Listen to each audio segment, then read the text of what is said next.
देखिएगा सवाल, त्रिभुज PQ R की भुजाएं PQ और PR पर क्रमशः बिंदु M और N है। इस बात से पता चलता है कि PQ पे कौन है, M है, और PR पे कौन है, N है। ठीक है, फिर से बता देते हैं, PQ पे कौन है भैया, M है, और PR पे कौन है, N है।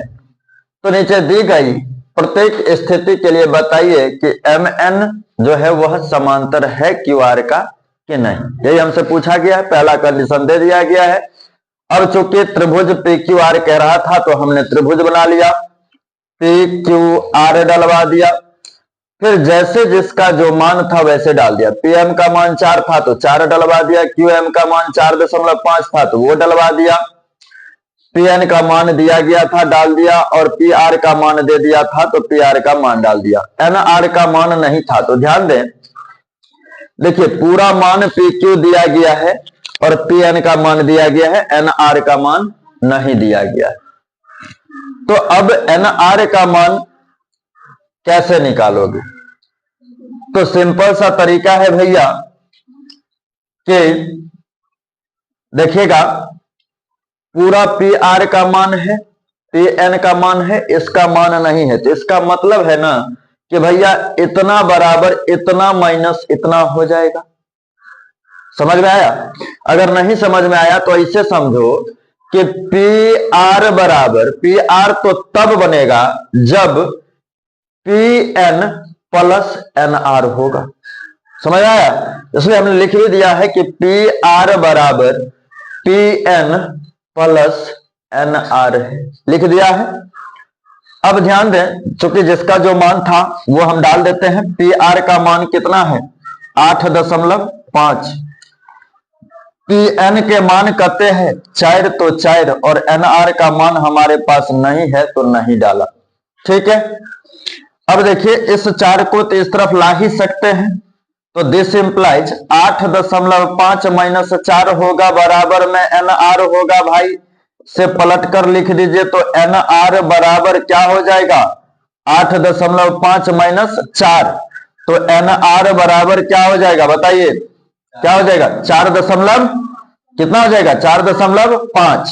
ठीक है, तो NR का मान आ चुका है। अब ध्यान दें, अब हम चलेंगे सवाल से। देखिए PM बट्टा MQ, PM बट्टा क्या हो जाएगा, MQ बराबर PN बट्टा, बताइएगा PN बट्टा क्या हो जाएगा, NR। बताते क्यों नहीं, बताएंगे तभी तो समझ में आएगा। देखिए PM का मान कहते हैं 4, MQ के मान कहते हैं 4.5, है ना, और NR का मान तो NR का मान तो हमारा यहां से है ना।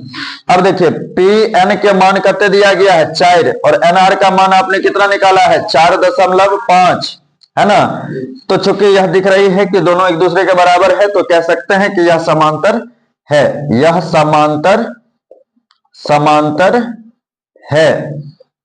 पुनः अगली सवाल में चलते हैं, 2 नंबर में। देखिए जो जिसका मान था वो सब पुट कर दिया है, जो जैसा मान था वैसा पुट कर दिया है। अब देखिए इस वाले सवाल में कि PQ का मान 1.28 था तो हमने 1.28 दे दिया।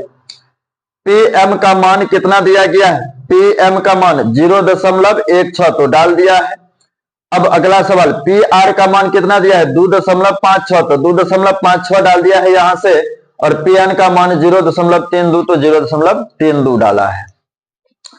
अब चूंकि इसके लिए 2 तरीका होगा, पहला कि हमारे पास 2 मान है, पूरा का मान है PQ का, और दूसरा PM का, किसका मान नहीं है, तो MQ का। किसका मान नहीं है, MQ का। तो ध्यान दें, इसे निकालने के लिए एक और प्रोसेस अप्लाई कर सकते हैं, PR बराबर PM प्लस MQ, तो यहां से MQ का मान आ जाएगा। ठीक, यही लॉजिक आप इस तरफ भी लगाएंगे, PR बराबर PN प्लस NR, तो यहां से आपको किसका मान आ जाएगा, NR का। नहीं तो अदरवाइज आप इस तरीके से चले, PM बट्टा पूरा PQ, PN बट्टा पूरा PR। ठीक है, जो कि हमने लिखा भी है। तो चलिए PM का मान कितना है, 0.16, यही ना है। अब PQ का मान कितना है, 1.28, बराबर पी एन का मान कहते हैं 0.32, यही है ना। और पी आर का मान कहते हैं 2.56। अब देखिए दशमलव से दशमलव खत्म, दशमलव से दशमलव खत्म, 8 बार में ही खत्म, 8 बार में ही खत्म, यानी कि 1/8 बराबर में 1/8, यानी कि बराबर दिख रही। तो हम कह सकते हैं कि भैया एम एन जो है वह पैरेलल है किसका? एम एन जो है वह पैरेलल है किसका? क्यू आर का। किसका है? क्यू आर का। नोट कीजिए, नोट किया जाए।